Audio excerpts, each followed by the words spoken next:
欢迎观看《说文解字》双语教育视频系列。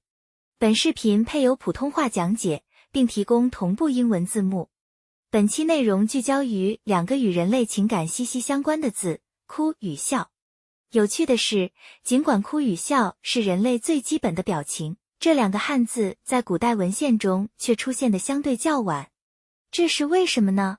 让我们一起走进本期视频，探寻哭与笑的字源与演变，并学习一些与它们相关的常用表达。哭笑二字最早都是出现在战国时期的文字中。作为人类最普遍、最本能的情感表达，为什么这两个字在古文字中却显得姗姗来迟？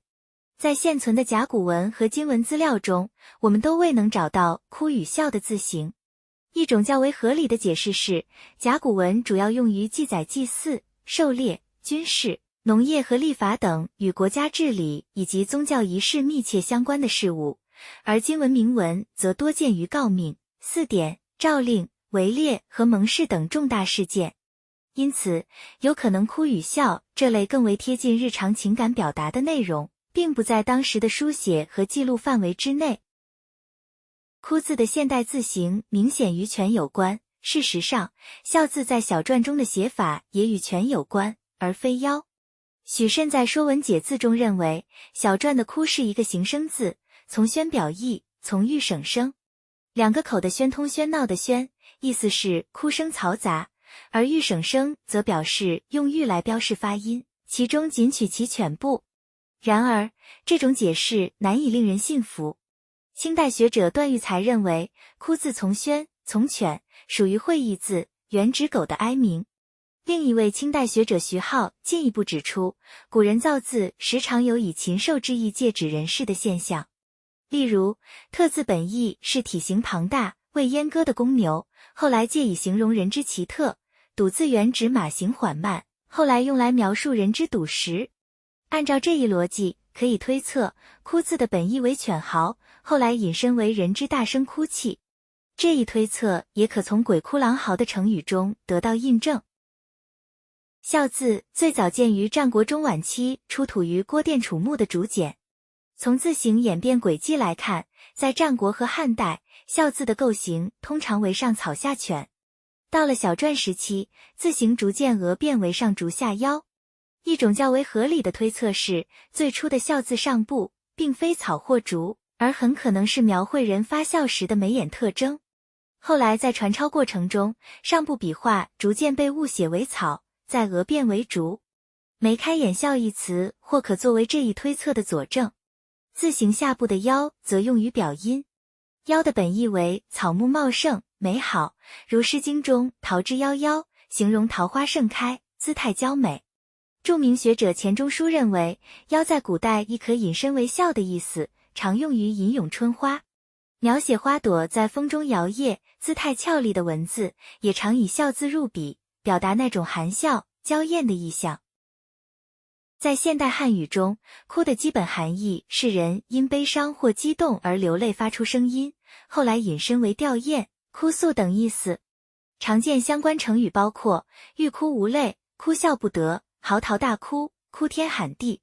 欲哭无泪的字面意思是想哭却没有眼泪，形容极度悲伤或委屈，连哭的力气或眼泪都没有了。例如，辛苦准备了几个月的计划被瞬间否定，他真是欲哭无泪。哭笑不得的字面意思是哭也不是，笑也不是，形容面对尴尬、荒唐或令人无语的事情时，不知道该哭还是该笑。例如，他把老板的名字拼错还印在横幅上，真让人哭笑不得。嚎啕大哭形容放声大哭，哭声震天，情绪极度激动或悲痛。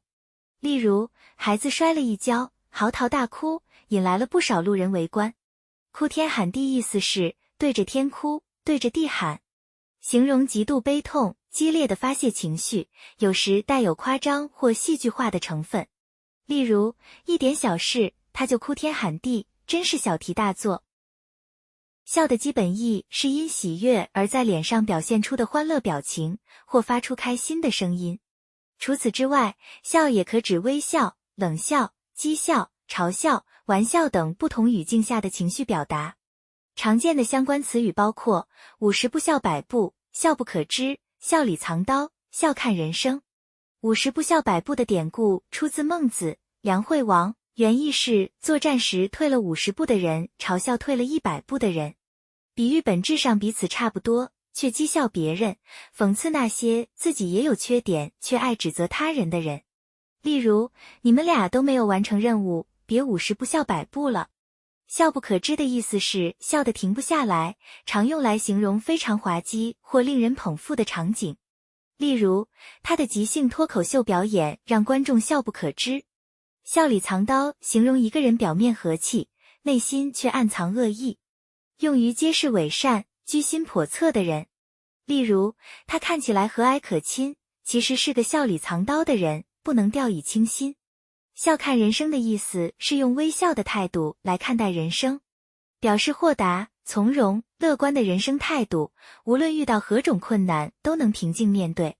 例如，经历了这么多风雨，他仍能笑看人生，令人敬佩。当我们重新审视哭与笑这两个再熟悉不过的字眼时，是否也会生成一种耳目一新的感觉？不将一切视为理所当然，而以开放的心态不断探索，正是通往智慧之门的钥匙。如果你喜欢以上内容，请记得帮我们点赞。欢迎订阅我们的频道，以观看更多的优质双语教育内容。